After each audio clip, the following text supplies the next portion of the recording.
Nous passons sorti dans 85 000 timoun qui disparaissent dans les États-Unis, qui arrivent dans 340 000, mais ils pas vraiment disparaître, mais plutôt c'est vendre et puis ils achètent et puis ils font connaître que ils bail moun qui dit c'est sponsor. 40 timoun non c'est l'adresse, ça c'est pas un cas, ça c'est un business.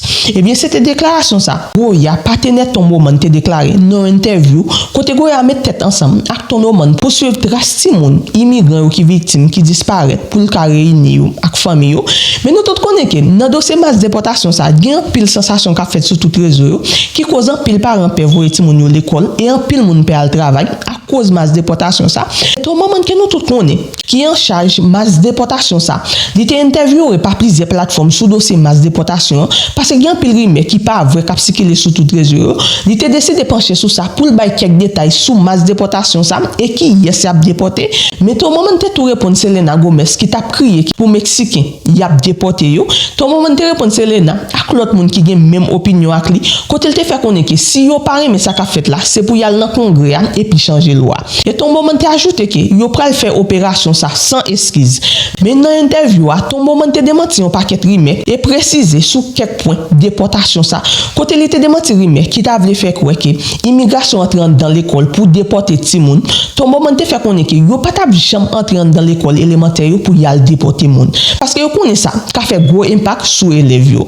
Et pour nous même tout qui a fait que sauter ton moment fait connaître que yo gen un paquet immigrants qui illégal dans pays a fait crime trafic d'appiam sous moun c'est moun ça yo y a déporté dans moment ça pour yo débarrasser dans pays plus vite que possible. Elle te fait connaître que si la yo al prendre dans la caillou c'est là qui illégal yo cap vendre zam illégal et yo vend tout ça qui illégal dans pays cause crime sous crime a fait sans arrêter dans pays. Ton moment fait connaître que travail yo c'est suspendre zak dans pays et yo pas accepter à chaque fois yon immigrant fin joindre condamnation pour crime pour yo la gueule parce que moun ça yo toujours retourner faire même crime yo encore après libération yo. Objectif administration ton plan c'est voyer tout prisonnier illégal yo à tout ça qui te commettre zak dans pays yo et joindre prison nationale pour yo mettre yo parce que ça coûte yo trop l'argent si yo ta kembe prisonnier ça yo États-Unis. Fait nous tendre quelques déclarations ton moment pour nous capi bien comprendre masse déportation. Mais pendant ce temps, l'important pour nous toujours marcher, chaque pièce qui est important sur nous et si nous pas correct, pas porter bourré parce que c'est la vie nous vient chercher pour nous occuper si là nous quitter derrière. Pas correct, c'est pas porter bourré parce que immigration plus focus dans moment ça sur immigrants qui commettent actes dans pays. En autant de toute belle team désitivement yo. D'abord avec plus, ce sont les ordres de Trump, ce sont Tomoman. D'abord, je suppose que je dois demander votre réaction à Selena Gomez. Je n'ai vu aucune publication ni aucune larme pour toutes les femmes et citoyens américains assassinés, toutes les personnes qui ont été violées, y compris les enfants, toutes les autres victimes de crimes violents. Les contribuables américains dépensent des milliards de dollars. Je n'ai vu aucune larme sur tous ces problèmes. De quoi s'agissait-il? Écoute, c'était le meilleur monologue que je t'ai entendu faire depuis des années. C'est parfait. Je ne pourrais pas mieux le dire moi-même.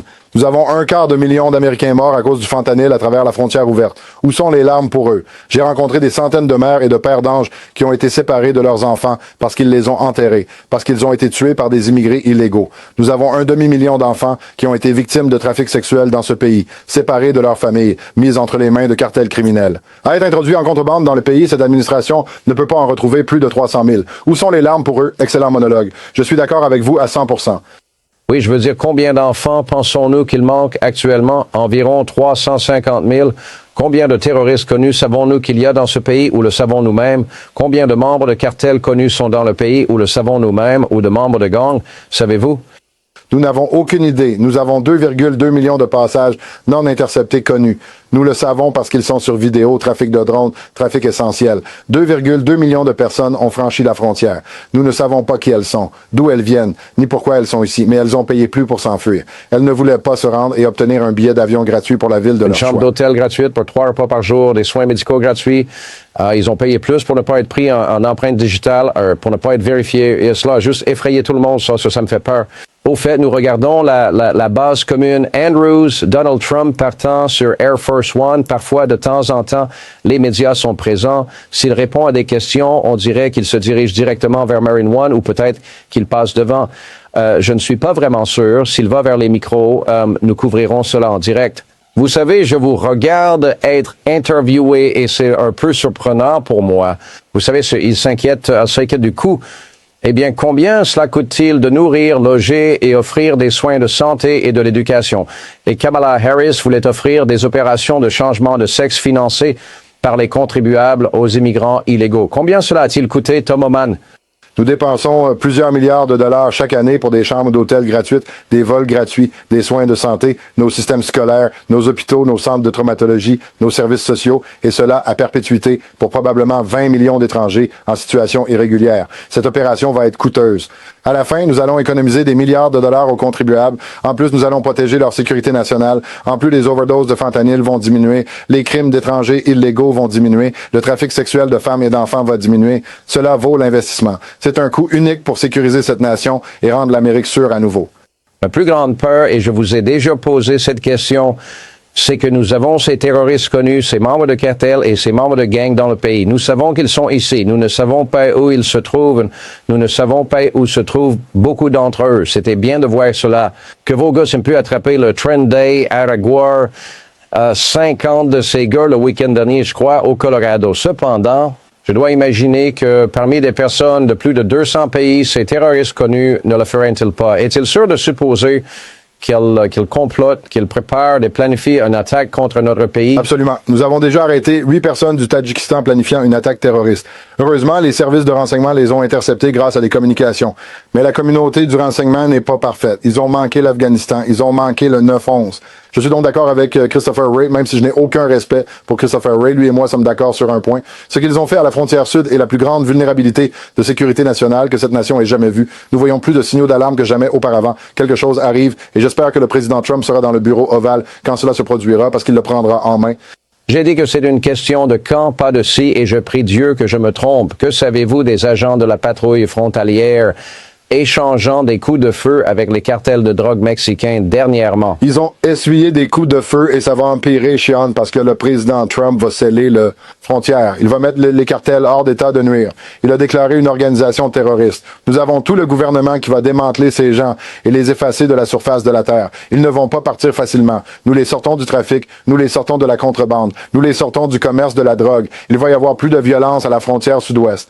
C'est pourquoi Trump s'est engagé à qualifier l'organisation de terroriste.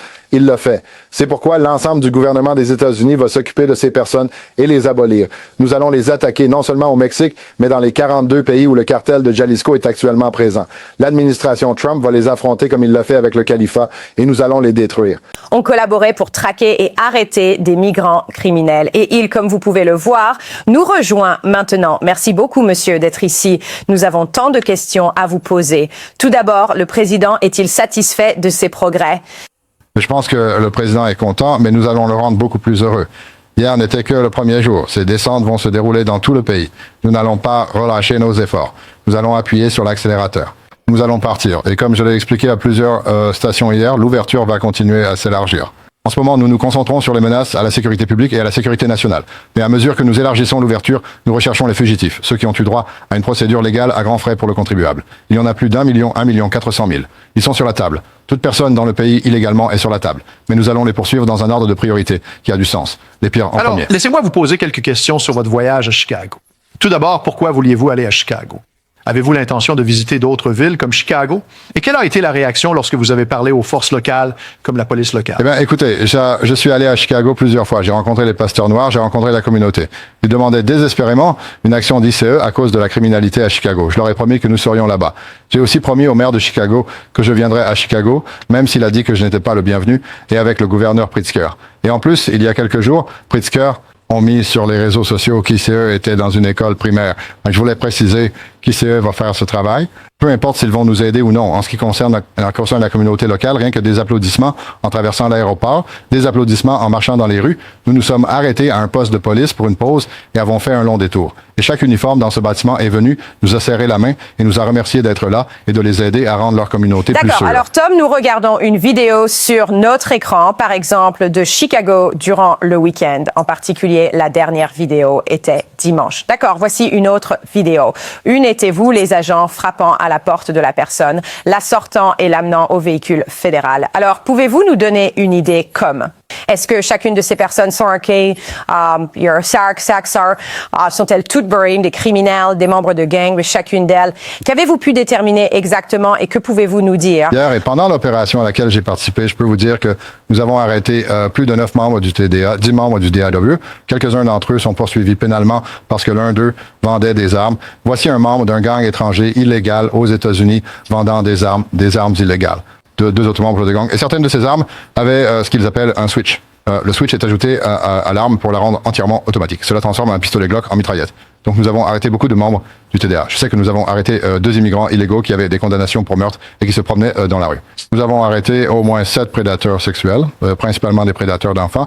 Nous avons arrêté des personnes avec des accusations d'agression sexuelle extrême.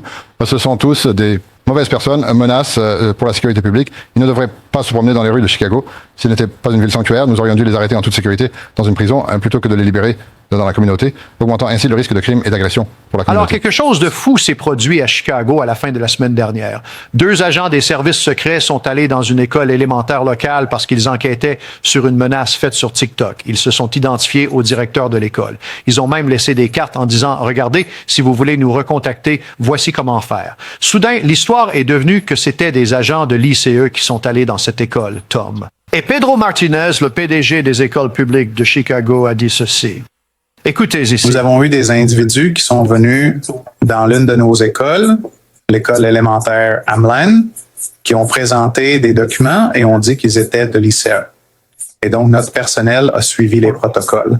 Nous sommes très clairs. Nous avons formé nos directeurs, nos agents de sécurité, tout le personnel de la réception pour s'assurer qu'ils sachent que nous ne devons partager aucune information avec quiconque du service de l'immigration ou ICE. Non seulement le PDG des écoles publiques de Chicago a diffusé des informations erronées concernant des agents du Secret Service des États-Unis qui sont interprétés comme étant ICE, mais écoutez ce qu'a dit J.B. Pritzker, le gouverneur de l'Illinois, après cela. Après une semaine où les républicains ont semé la peur et le chaos, les premiers rapports de descente à Chicago concernent une école primaire ciblant des enfants et séparant des familles de manière cruelle et anti-américaine. Pour être clair à nouveau, il s'agissait d'agents du Secret Service poursuivant une menace qui a été faite sur TikTok. Chaz n'interprète pas les agents de l'ICE. L'ICE n'est jamais allé près de cette école. Que dites-vous à Pedro Martinez et au gouverneur de l'Illinois qui semble non seulement semer des informations, mais aussi de la peur? Sir, Tiger... Eh bien, Pedro Martinez a menti. Il a menti à la ville de Chicago parce qu'il savait que le service secret a menti. Il a menti à la ville de Chicago parce qu'il connaissait vos agents du service secret. J'ai parlé à des gens à ce sujet. Ils ont laissé leurs accréditations. Il savait exactement qui était là, donc il a menti. Encore une fois, il a semé la peur dans la communauté immigrante et le gouverneur Pritzker. Plutôt que d'appeler l'ICE et de nous demander si cela s'est produit ou non, il se rend sur les réseaux sociaux et terrorise les écoles primaires. Les agents d'ICE y entrent. Non, il m'accuse de terrifier la communauté. Non, il a terrifié la communauté. Il a terrifié les enfants. Vous savez ce que l'ICE a fait hier? Ils ont sauvé des enfants. Nous avons arrêté 9 prédateurs sexuels. Beaucoup d'entre eux étaient des prédateurs d'enfants. Nous avons sauvé des enfants. ICE a sauvé des enfants. Nous n'allons pas dans les écoles pour leur faire peur. Le gouverneur Pritzker mérite. Il doit présenter des excuses à ICE. Ce qu'il a fait était tout simplement faux. Et en faisant cela, il a semé la peur dans la communauté, une peur qui ne devrait pas exister. Les enfants ne devraient pas craindre que des agents d'immigration entrent dans une école primaire pour les arrêter. Tom, je ne sais pas si tu as eu l'occasion de voir la vidéo qui circule, virale au cours de la dernière heure environ. Nous travaillons toujours à la clarifier et à la montrer. En fait, la célébrité hollywoodienne qui l'a postée l'a maintenant supprimée, je pense, parce qu'elle a probablement fait face à beaucoup de réactions négatives.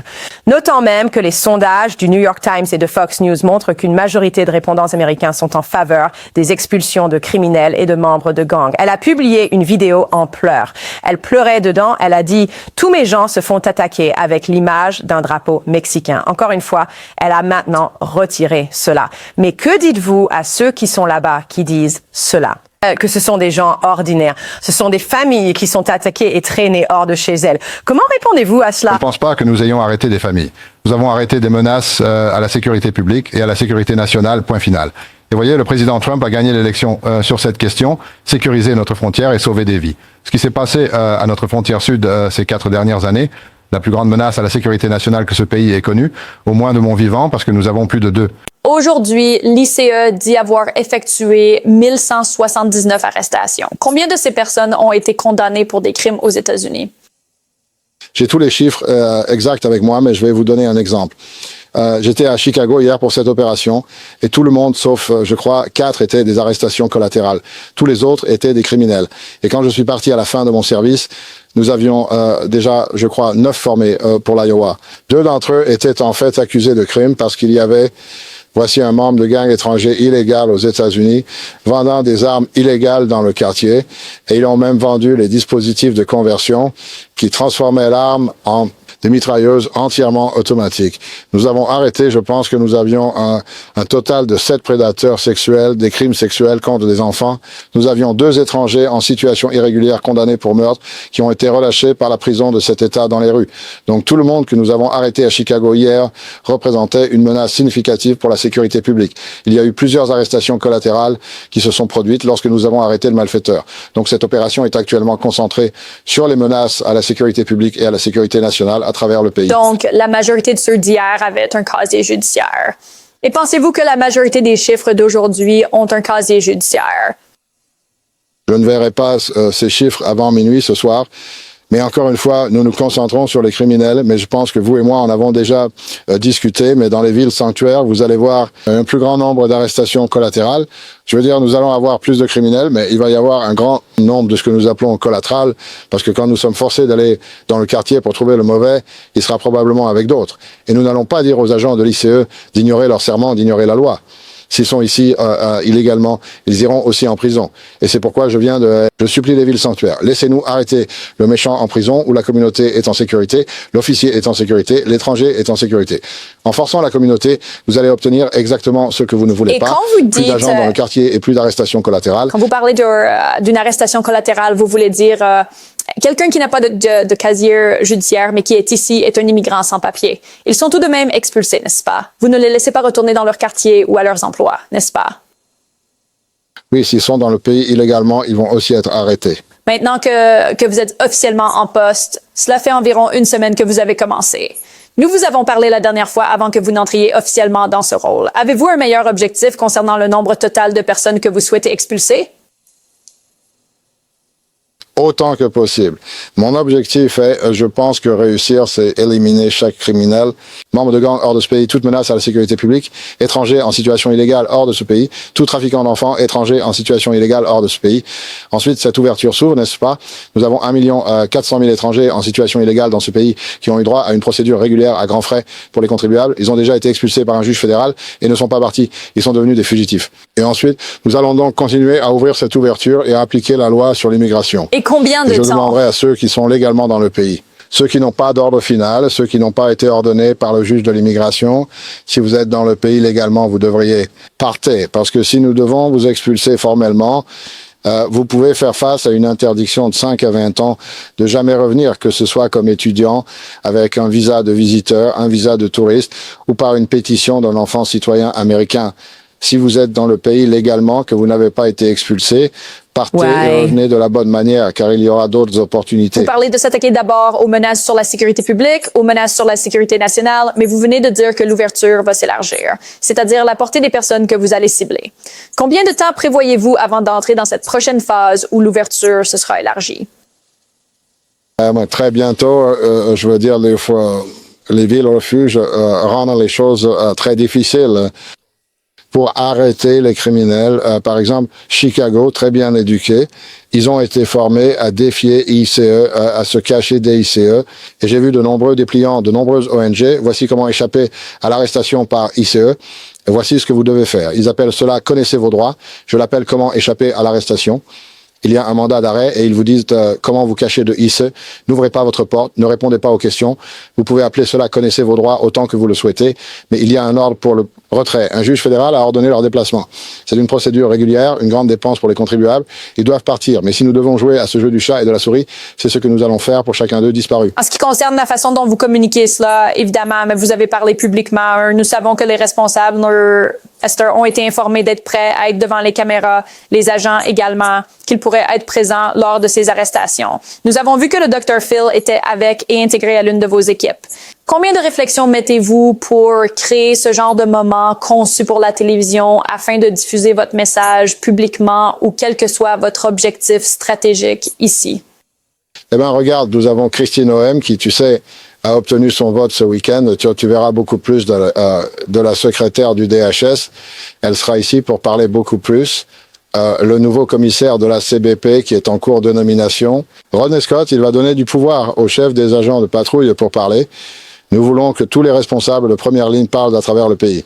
Mais le message que j'envoie, c'est que nous allons l'imposer. Nous allons imposer les lois sur l'immigration dans ce pays que les gens n'aiment pas. S'ils l'aiment, alors ils doivent changer la loi parce que l'ICE n'invente pas ça. Nous appliquons des lois adoptées par le Congrès et signées par un président, mais nous le faisons de manière intelligente.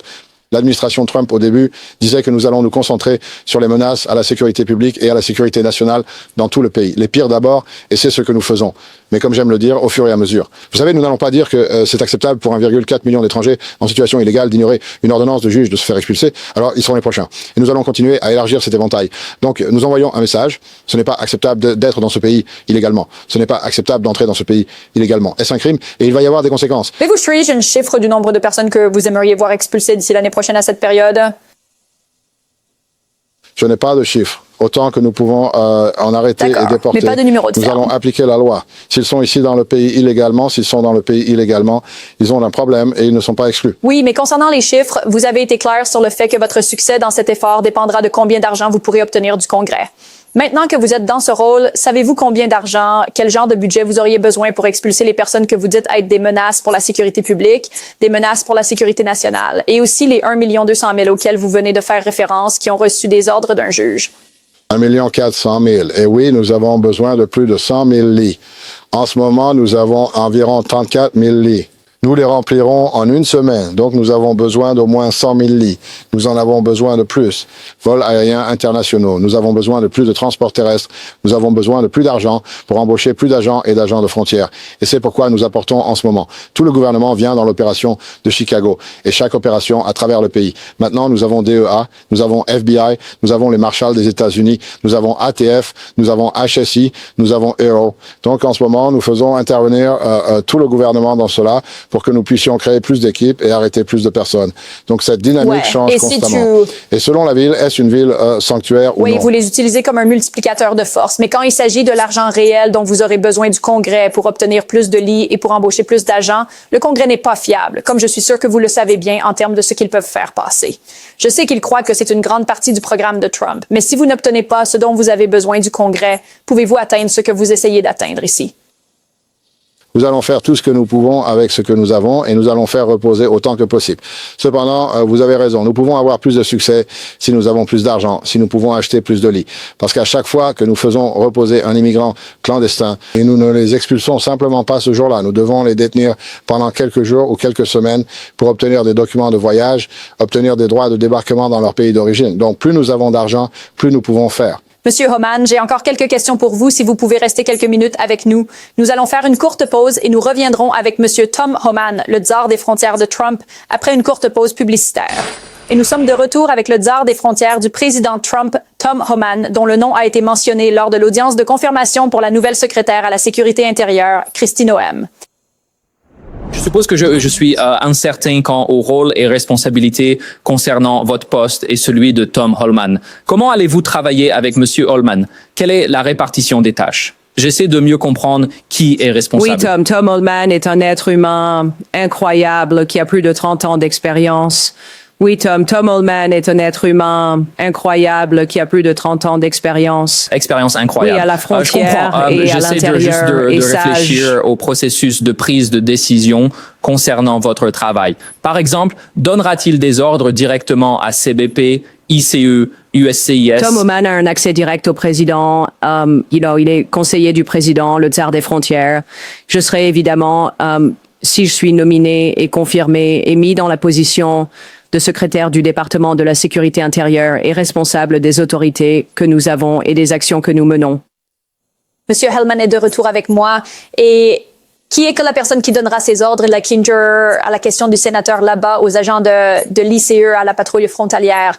Est-ce de votre ressort ici ou est-ce du ressort du secrétaire Noem? La secrétaire nomma a autorité sur la patrouille frontalière et ICE, c'est dans la loi. Mais en tant que conseillère principale du président, qui est dans le statut, mais en tant que conseiller principal du président, j'écris des plans opérationnels de vision stratégique et élaborer une stratégie pour sécuriser la frontière et mener cette opération de déportation pour retrouver plus de 300 000 enfants portés disparus. Et moi et la secrétaire Nome travaillerons très étroitement sur ces plans, les mettre en œuvre et faire ce que le président veut que nous fassions. Donc moi et Christine Nome, nous sommes côte à côte chaque jour. Nous parlons tous les jours. Nous travaillons donc ensemble pour atteindre les objectifs du président. À quelle fréquence parlez-vous directement au président à ce sujet? Plusieurs fois par semaine. Et une des choses que nous avons vues, c'est que vous en parlez publiquement cette première semaine. Vous savez, j'ai vu les chiffres qu'ICE a publiés ce soir, dont nous avons commencé à vous demander. Nous avons également vu cette vidéo la semaine dernière de quelque chose que vous m'aviez dit allait se produire en utilisant des vols militaires. C'est un C-17. Il transporte environ 80 personnes de retour au Guatemala. Le coût du vol d'El Paso pour cela est d'environ 252 000 selon une estimation que nous avons obtenue du gouvernement aujourd'hui. Pensez-vous que c'est une meilleure utilisation de l'argent des contribuables qu'un vol charter qui coûterait, je crois, plus près de 9 000 $? Eh bien, c'est un multiplicateur de force. Nous avons beaucoup d'avions qui volent chaque jour, vous savez, principalement vers l'Amérique centrale et l'Amérique du Sud. Donc, ils nous ajoutent une ressource. Donc, encore une fois, le coût de cette opération est élevé. Il est coûteux de faire respecter les lois et de protéger notre sécurité nationale, mais je ne mets pas de prix sur la sécurisation de cette frontière. Une fois la frontière sécurisée, nous montrons des conséquences. Les chiffres sont déjà en baisse. Nous avons eu environ 500 passages en un jour. Comparez cela à 10 000 à 12 000 par jour sous Biden, 500 par jour. Je veux dire, c'est l'un des plus bas que j'ai vu en 34 ans de carrière. Mais pourquoi est-il préférable d'utiliser un avion militaire qui coûte tellement plus cher qu'un avion affrété comme c'était le cas auparavant? Les avions charter fonctionnent toujours à pleine capacité. C'est juste un ajout et ils peuvent mettre beaucoup plus de personnes. Dans un avion plutôt qui peut faire de longues distances, comme aller en Colombie, nous les utiliserons pour des déplacements européens. Donc il est logique de remplir cet avion avec beaucoup de gens et de les faire bouger à nouveau. C'est un atout supplémentaire car nos contrats aériens maintenant. Notre capacité à 100%. Donc, à mesure que nous ajoutons des vols, je suis sûr que nous ajouterons plus de vols charter. Mais en ce moment, le département de la Défense collabore avec nous sur le conseil d'infrastructure, d'obéissance et de négation par leurs bâtiments, en installant des fils de fer barbelés et ils font voler des avions. Ils vont probablement aussi faire du transport terrestre. Nous allons utiliser le département de la Défense. Et je devrais noter que l'on nous a dit que le département de la Sécurité intérieure ne remboursera pas le Pentagone pour ces vols. C'est parfois le cas, mais on nous a dit aujourd'hui que ce n'était pas le cas. Sur ce que vous avez dit plus tôt concernant votre grande priorité en ce moment est de procéder aux expulsions. Comment le changement de la politique de ICE qui permet aux agents d'effectuer des arrestations et des actions d'application dans les églises et les écoles aide-t-il à cela? Il n'y a pas de refuge sûr pour les menaces à la sécurité publique et à la sécurité nationale. Les gens disent, eh bien, alliez-vous vraiment dans un lycée? Eh bien, les gens doivent regarder les membres de Messe d'Histoire et s'occuper des membres d'Iowa qui sont venus dans ce pays, la majorité ayant entre 15 et 17 ans. Beaucoup fréquentent nos écoles et ils vendent de la drogue dans les écoles et ils commettent des vols avec violence sur d'autres élèves. Donc, nous n'entrons pas dans les écoles ou les hôpitaux par habitude, mais s'il s'agit d'une menace significative pour la sécurité publique ou la sécurité nationale, il n'y a pas de refuge sûr. Nous irons là où nous devons aller pour les retirer de la rue. Mais vous êtes évidemment quelqu'un qui travaille à la frontière depuis des années, monsieur. Je veux dire, vous avez reçu une récompense du président Obama pour ceux qui ne le savent pas en regardant. Et vous avez aussi, vous savez, travaillé à travers ces administrations. C'était la politique en place, je crois, depuis 2011. Et cela n'a pas été changé avant. Je veux dire, avez-vous une raison de croire que les écoles élémentaires ou les églises abritent, vous savez, ces immigrants violents qui sont ici illégalement? Comme je l'ai dit, lorsque les circonstances l'exigent, nous avons une menace à la sécurité nationale, une menace importante pour la sécurité publique. Nous irons où nous devons aller, que ce soit une école, une église, un hôpital. La sécurité nationale est importante. Et regardez, nommer une autre agence de force de l'ordre. Le FBI a-t-il ses exigences? Non. Le procureur a-t-il ses exigences? Non. Je ne devrais donc pas avoir ces exigences non plus. Nous avons une responsabilité en matière de sécurité nationale. Nous allons retirer ces gens de la rue. Si c'est devant une école, c'est ce que nous allons faire. Encore une fois, cela va prendre beaucoup de temps pour obtenir l'approbation d'aller dans une école ou une église, mais s'il y a une menace pour la sécurité nationale, nous y allons. Qu'est-ce que cela implique? Quel est le standard, je suppose, pour aller dans une école primaire? Parce que ce que nous avions entendu de la part des défenseurs de l'immigration, c'est que cela va avoir un effet dissuasif pour les parents lors du dépose-minute à l'école ou quelque chose dans ce genre. Il ne devrait pas y avoir d'effet dissuasif à moins que votre enfant soit un terroriste ou une menace pour la sécurité publique. S'il est une menace pour la sécurité publique, une menace pour la sécurité nationale, il devrait être dissuadé. Il devrait avoir peur parce que nous sommes à sa recherche. Eh bien, si leur parent est ici et qu'il est un immigrant sans papier, je pense que c'était davantage l'argument qu'ils avançaient.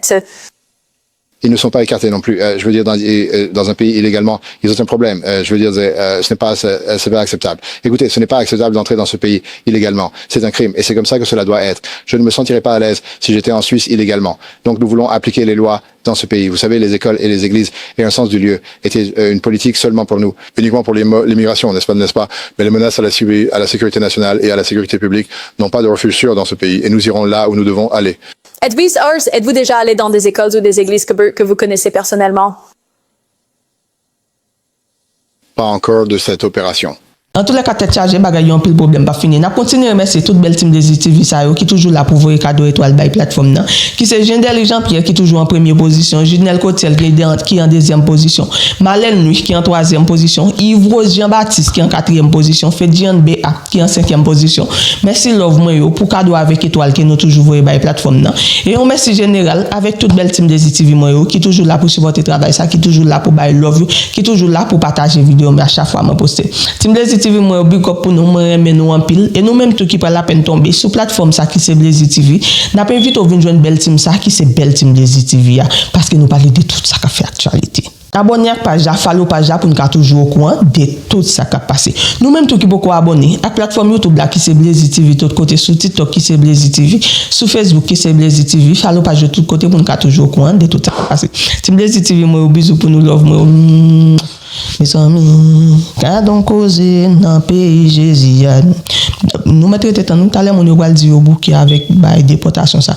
Parce que j'aime moi ton moment n'a parlé dans vidéo, j'en fais visager, monsieur qui est fatigué, dit parler dit ça, monsieur qui est fatigué. Mais c'est vrai est-ce que on va bouquet? Parce que tout courir, il y a un bouquet là-dedans. Faut au bouquet. Il y a des manger, le courir sous manger à trop qui ça mange à fort. Il bon vomissement, il bon diarrhée. Le coup sous manger à trop, on mange qui trop, le coup manger non seul coup sans poser. Et si manger à chaud, vous sur l'île, ou à bouler. Et tout manger qui chaud, faut attendre ni faute. Pour manger, du coup les dons là dedans ou à bouler. Les amis, gardez en cause, dans le pays, oh Jésus, côté ça, privé.